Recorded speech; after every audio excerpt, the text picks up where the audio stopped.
Hi, it's Steve Hargadon, and we're closing in toward the last half for the end of the second day of the Global Education Conference. This is a very special keynote. It is the team from the Dwight School, the Global Issues Network team. I'm going to have them introduce themselves in a second. Many thanks to our conference sponsors and supporters. A huge shout out to Iron USA and the Global Campaign for Education. And lots of thanks to these other fine organizations that have supported us. We really appreciate it, and they make the conference, they allow us to have the conference be free. This is a chance for those of you who are participating live to indicate where you're located. Look to the left of the map for a set of icons, a toolbox of icons. You're looking for the second one down. It's it's a star.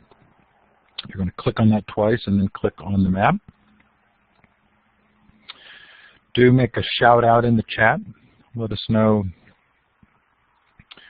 where you are, the time, the temperature. Thanks to our friends in Australia there. It looks like we're now international in Canada. Do we maybe have someone in the Pacific?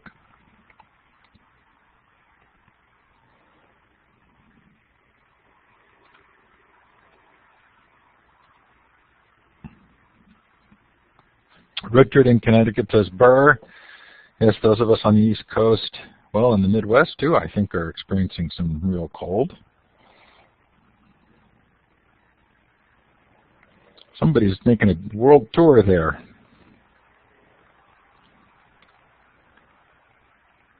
Wherever you're participating from, or if you're listening to the recording, we appreciate your doing so. Okay, so I'm going to turn the time over, I think, to Daniil. Daniil, who's going to start us off. Take it away.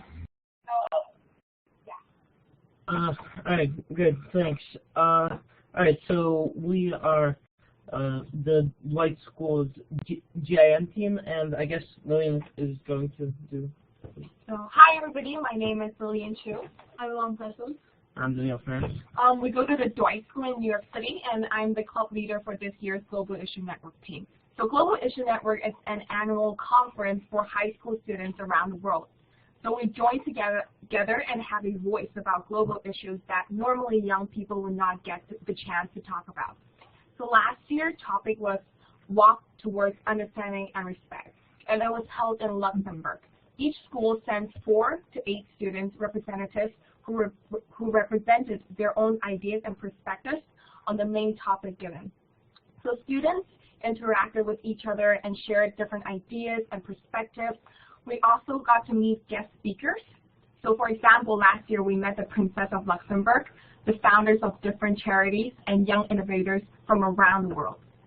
And this year, the conference will be held in Milan, Italy, and this year's topic is Energy, Passion, and Innovation. So what we're going to do right now with you guys is we're going to share with you our experience at the GIN conference and how GIN is a part of our school. All right, so I guess the first step of the process would be obviously preparing. Our preparation process, like all the other teams, was rather extensive, so we started working a few months in advance, and this really gave us a chance to get to know our teammates and start working together well. So the preparation process was a both difficult and glorious time in our lives. At first, the preparing for the conference created a struggle. We had to learn how to balance our school life with preparing for the conference. When it came to the time of actually preparing, it was really fun, and all our hard work finally paid off. So let's go to the next.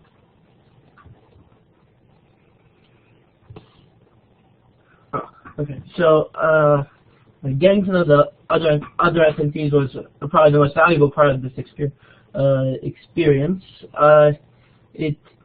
So the main value of this experience is that it lets you hear perspectives on ideas from everywhere around the world, and these people think about these issues in ways which we would just never be able to because, well, it's not there. So And these interpretations really added to the conference, because that was what we were there to hear, and those people heard us. So we each had separate experiences relating to our topics. So we're going to tell you guys a little bit about how each one of us felt. So you guys are going to hear a big difference between it. So all together in the Dwight community, the common experience was that it was the gathering of us all on Wednesdays, which was the last year's date and this year's too, where we gather and we talk about our issues and how we're going to solve them. The things in our Dwight Gin team that we work on usually is to have morning meetings and to have assemblies and to share with others the problems that we've noticed in the world and how our solutions can change the world, and how like each one of our opinions count. So we have a lot of posters around our school that go around, and these posters are to share how we're going to solve the problems and how we all need to keep awareness and how we're going to work together and to promote everyone to come and join us with our activities around the school from grades 1 through 12. So, in terms of my experience, man, going to this conference was a whole new thing that I've never seen through my eyes. Since I was the youngest member there, I didn't see anybody there at the conference that was younger than me. I think it was something new there for someone to be there at my age. The thing that I really noticed was that no matter how old you are, as long as you contribute to the society of the young generation, you have a voice, and you're supposed to bring your ideas to the table, and everyone takes them and they expand on it, like I did with everybody else's ideas. And that was really something that I will never forget. Okay, so from my experience, a great part of my experience started during the preparation process, when I learned the value of a presentation and communicating a message. So my personality somewhat is that I enjoy arguing a point. I enjoy finding supporting facts and just arguing and logically debating with another person. But what I could not do at all before this conference was actually present to a group of people. With the help of my teammates, I got a lot better at this and learned to use presentations to get a message across to the people who I want to get it to.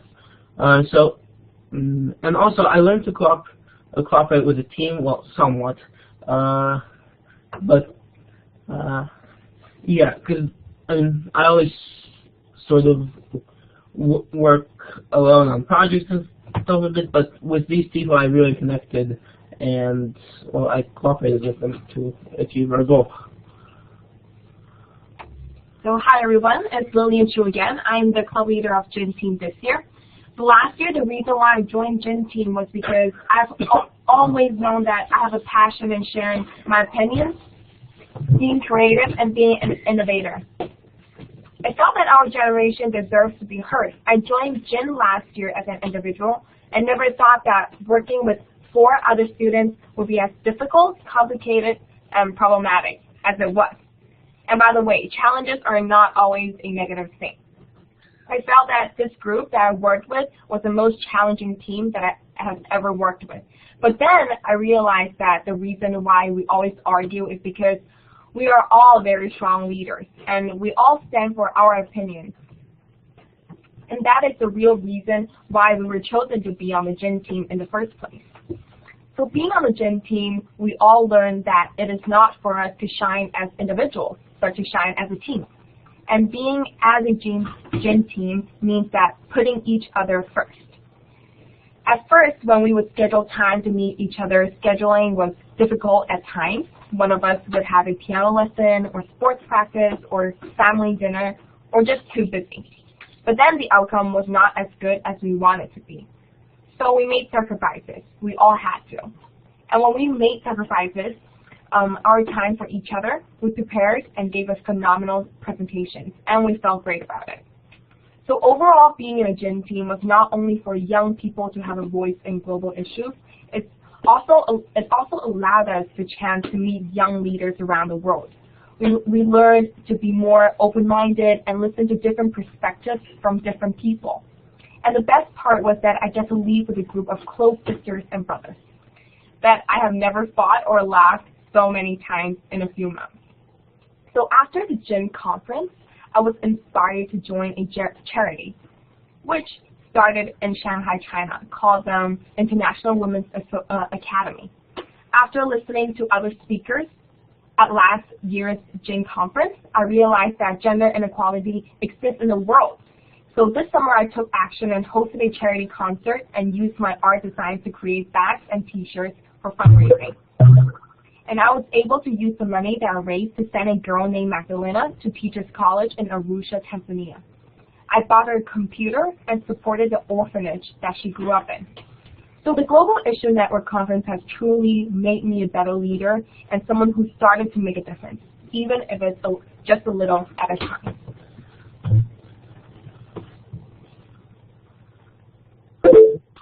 Okay, so this is a bit of a technical issue here. We will get to this video at the end of the presentation. And now this section is about our topics at the Global Issues Network 2014. As Lillian mentioned before, our topics all revolve around the idea of human rights, which all came from the idea of understanding and walking towards the road of respect. So human rights, what we did was we took it and we made subtopics off of it and discussed them. So Lillian and Danielle will talk to you guys about later how the subtopics. So human rights is a right that is belongs to justify each person. It's what keeps us all equal and keep us all attached all under the law. What we did was with the human rights was we took the Universal Declaration of Human Rights, a piece of a document which binds us all together under this law created by the UN that's signed by almost all of the nations in the world. And we took this document and we did a lot of activities with this. For example, with our 5th graders in our school, we took them and we told them about this. But some of them even had a wider knowledge of this than us. And so we made them make their own form of this document. They had some brilliant ideas. If you look over here, there's one document that was written by somebody in Luxembourg, a group, and the document they wrote, you can't really see what they wrote, but they had a lot of information that they took away from our presentation about human rights and how they bind us all together. I'm going to pass it on to Danielle, who's going to tell you guys more about one of our subtopics. Alright, so my topic is religious equality, or religion in general. So the issue of religion has definitely become pertinent to human rights. Even, for example, just in today's news, there was an incident with the people who were killed for religious reasons. Yes. Okay. Yeah. Sorry about that. And 100,000 people a year, obviously this is a somewhat rough statistic, die in religious conflict because of a disagreement over what is essentially which version of a story to believe. And another statistic here, the 5 most major religious wars have killed 26 million people throughout history. So the major problem taking all these lives here is organized religion, or rather disagreement over organized religion. And there is a Hitchens quote, which I will read off now. Violent, irrational, intolerant, allied to racism and tribalism and bigotry, invested in ignorance and hostile to free inquiry, contemptuous of women and coercive towards children. Organized religion ought to have a great deal on its conscience. Christopher Hitchens. So I guess this is the issue, and of course there will seemingly never be a lack of people to argue both sides, with one side obviously having a lot more support than the other. But I mean, it would be impossible for me to cover all of the more specific aspects. So now on to Lillian. So, my subtopic is going to be on women's rights. So in the United States, 25% more women graduate from college than men. However, only 3% of the top company leaders in the United States are women. So even though we promote college as a route to leadership positions, this is not happening for women. Research shows that the companies led by women directors have better results. However, women earn less than men in 99% of U.S. occupations. So no matter how much money they help bring to the company, they earn less. In fact, in the United States, women earn 37 cents for every dollar that men earn. This is true around the world. Other examples from around the world include women in Korea who, on average, earn 38% less than men. That's over 500,000 U.S. dollars more over a lifetime of work. So not only I was shocked to learn how much less money women can make than men, but I was also shocked to learn about the incident that happened in Nigeria, where more than 219 school girls were kidnapped and are still missing. So I still remember that morning my mother woke me up at 5:30 in the morning and told me this tragedy. This led me into taking action that I've never done before. So I was eager to raise my awareness and empowering women to make sure that everyone is treated equally. I joined an organization called the International Women Academy, or Academy. IWA is an organization that builds bridges between privileged and underprivileged schools. So learning from each other and empowering each other. So that is what I took and what I learned after going to the GIN conference.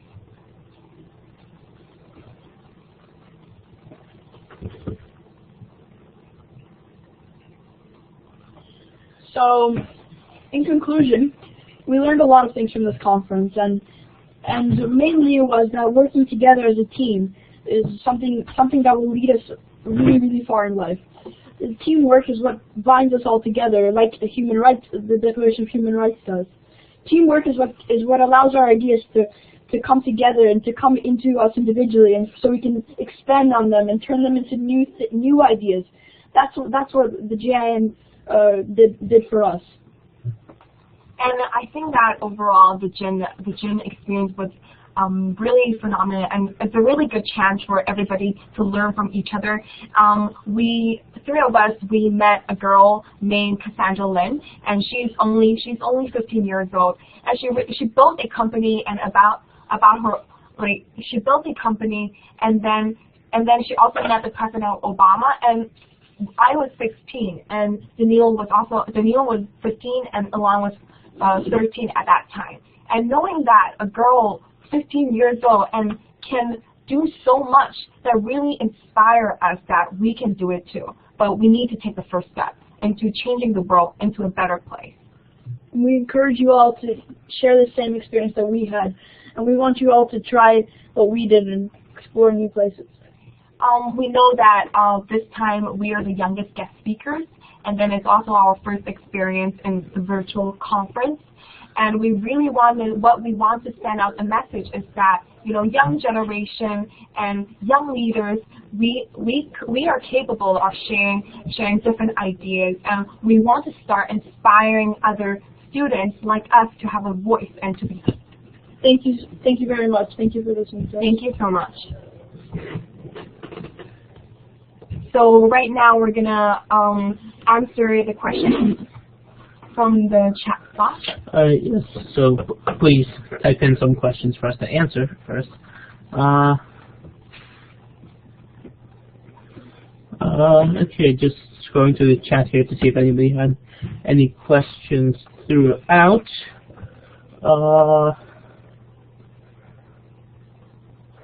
Okay, sorry, just 1 second.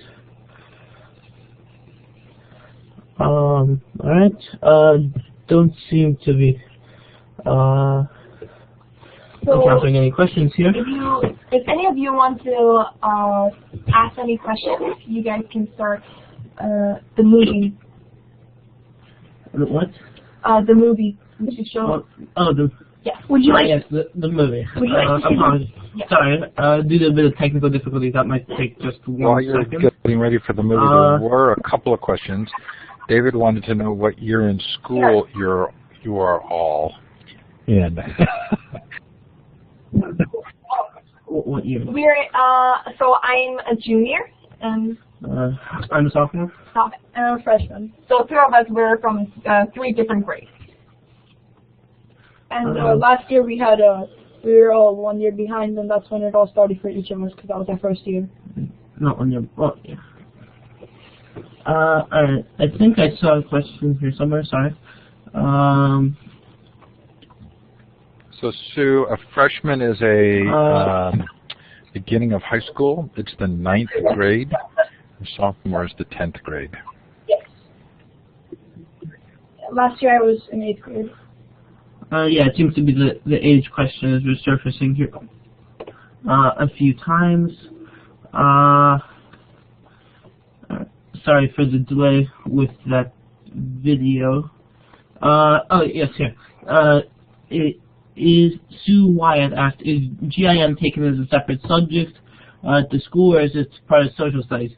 Well, actually, it's not a subject. It's a after-school activity. So GIM is an after-school activity, and then what we do is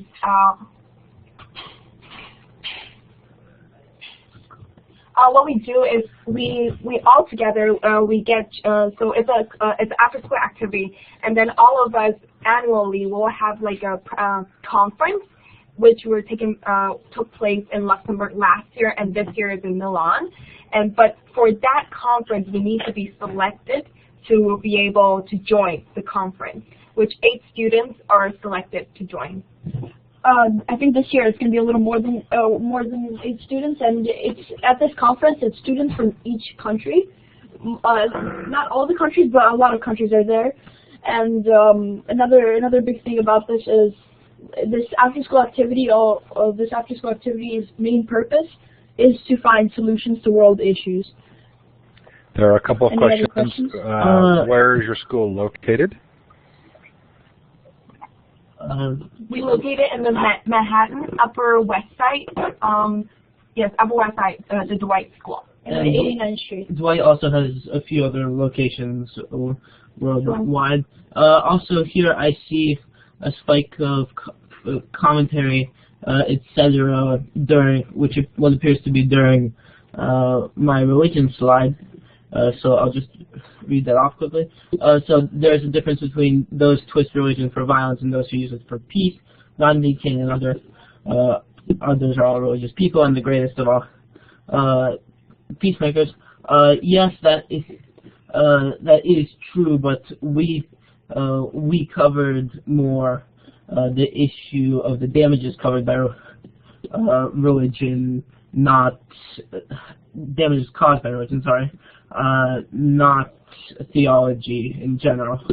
So and there's another one here. War is devil, and those children are doing a great job by stopping the culture. Okay, I'm pretty sure this one's mine. I'm sorry. I apologize sincerely. This one's not even a grammatical sentence, so I'm just going to skip that one.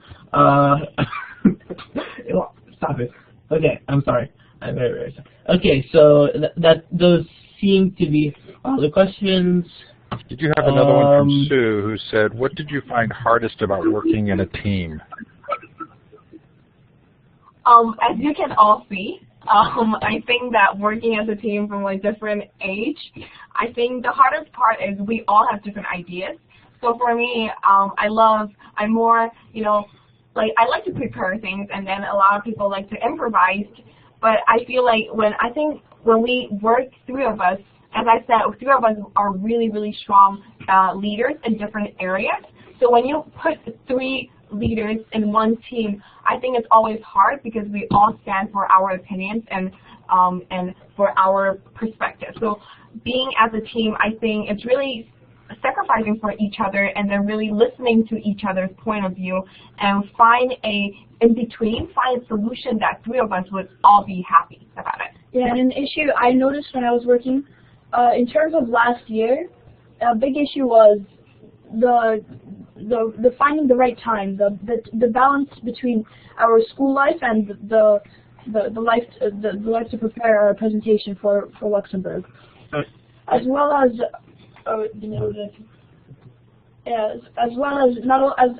also working together, as Lillian said. That was also a big issue. Another issue I found was that since I was the youngest member, it was like I felt like I was like the innocent guy, you know. I was showing up to meetings that nobody showed up to. Sometimes I would be like the only one. That was a really big issue that I found last year. Yes, I think also it's because, you know, all of us, as I said, we have three different personalities right here, and then, you know, one of us will be having piano lessons and sports practice, and then we all have different hobbies, and we are all really strong in different areas.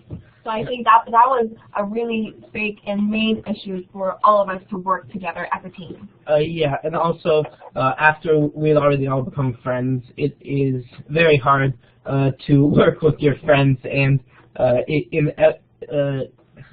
would be hard not to become friends with somebody during a process like this. So yeah, so you can see that we honestly even cracked up a few times while delivering this presentation. And I think I saw a question, from Lucy Gray. Tell us about the IB program. How does that affect your worldview? All right. Well, the IB program is great. I personally like it a lot. It really teaches you to think in different ways than most other schools, most other types of schools would. And I think it really takes a great approach all around to learning. I think IB, the main point is there are some aspects that the IB want us to be. They want us to be a risk taker, innovator, and being open-minded. And overall, just and then the IB program really teaches us to really look at different perspectives. I think when you go in, for IB schools, when you get into junior and senior years, we have a subject called the theory of knowledge, which just teaches how to think and teaches how to look at different perspectives. Like, I'm from a different culture, we're all from different culture, and maybe because of one person's culture that she grew up in a different place, that it will let her to have a different point of view towards different situations. So I think being in the IB program, our difference is we really understand globally, and then we look at different perspectives, not simply just jumping into conclusion or solution, where we think about from different perspectives and then look what is the best possible solution. Emphasizing on what Lillian said about globally, the IB, I think if it wasn't for the IB, we wouldn't look at things as a global scale. We wouldn't see how this problem that we have maybe is affecting somebody else in another country, and then in another country. Because the IB is what really drives us to do this and to look at everything like this. Also, I think if it wasn't for the IB, things like people from all different countries coming together and to join up and to look at these problems and to discuss them wouldn't have really happened, like how we went to Luxembourg and other schools from different countries came to look at these issues and to discuss them.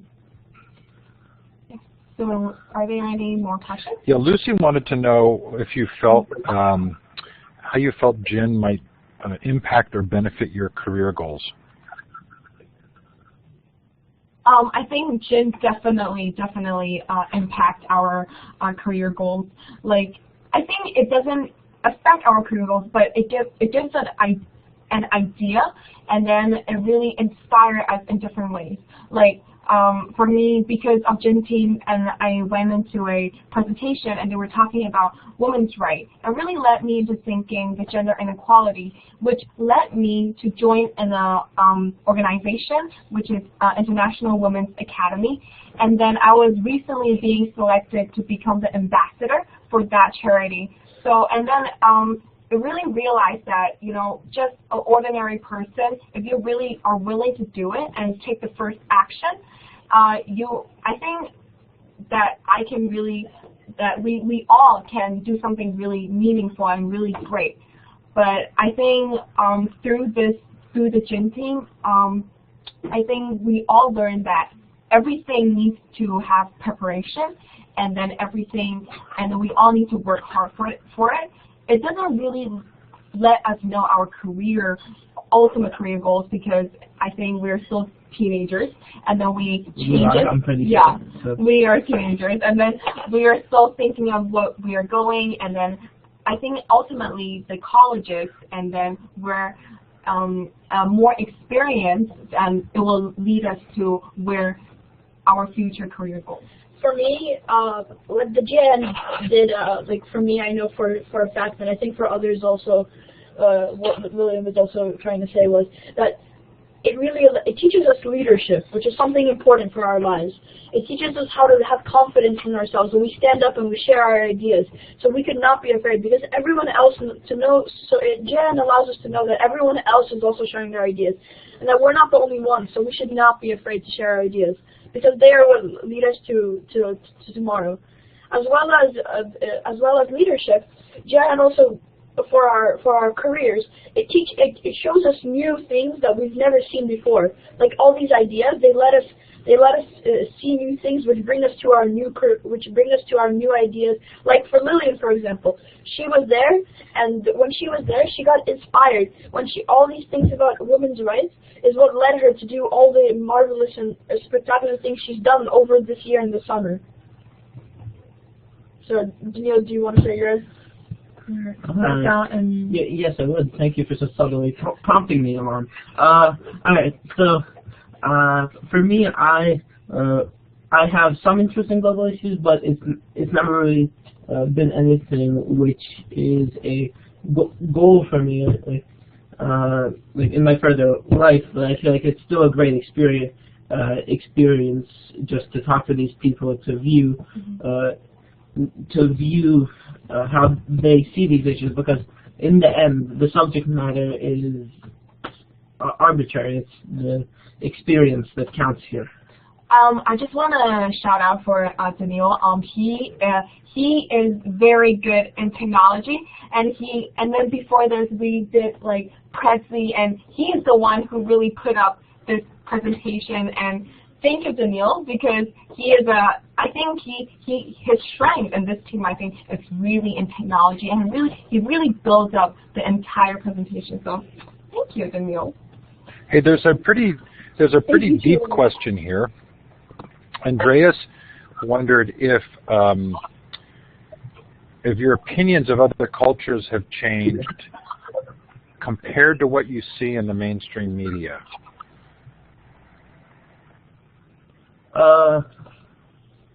Yeah, so in terms of opinions for other cultures, it didn't really change in terms of like how we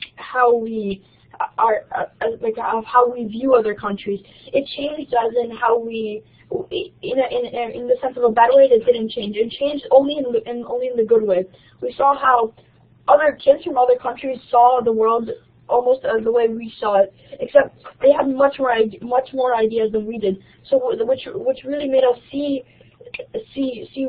something that we never saw before in terms of looking at how other students all around the world are also seeing things.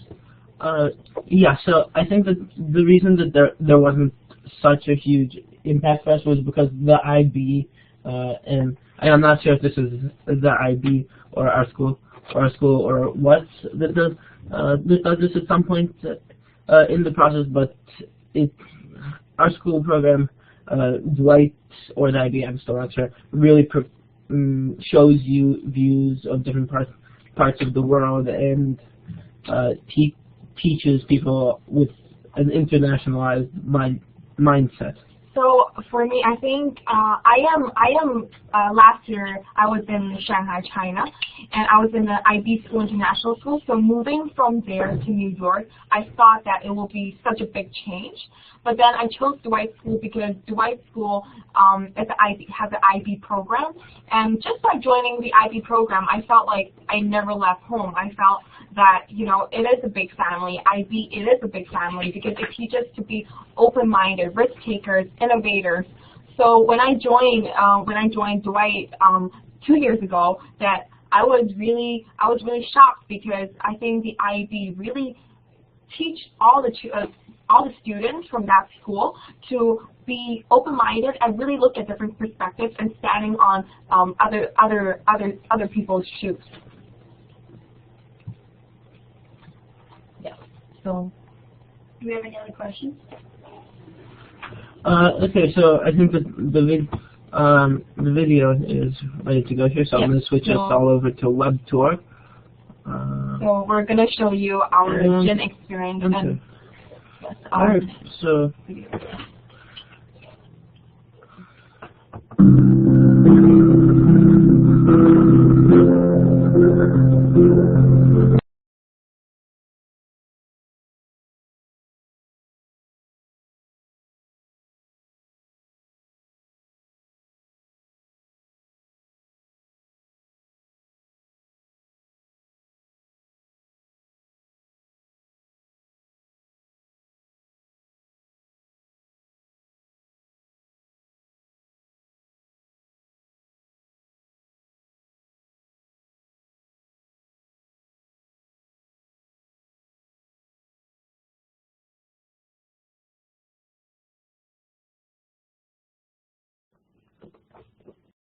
yeah, so this is our video, and then we really hope that you guys liked our presentation.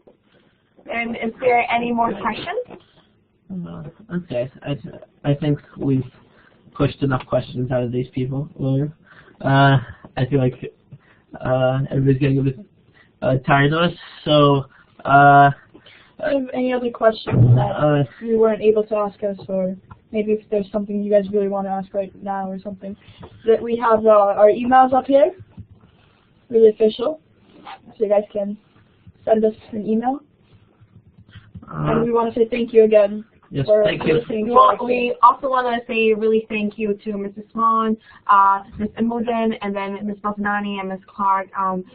They really helped us a lot. And then our teacher, our lead teacher that really helped us through this process is Ms. Bhavnani. So thank you very much. Thank you, Ms. Bhavnani. We all really appreciate it. And then by meeting her every single, every other week or every single week, I really appreciate it. I'm really thank you. Yeah, so thank you all for listening, and again, for me and from us, thank you for everybody who helped us get the presentation set up. Sorry about that. Also, really thank you to Lucy Gray, for coming into our school, and also thank you, Nikki, for helping us through this presentation. All right, well, I guess that's it. Okay, good work. We'll turn off the recording.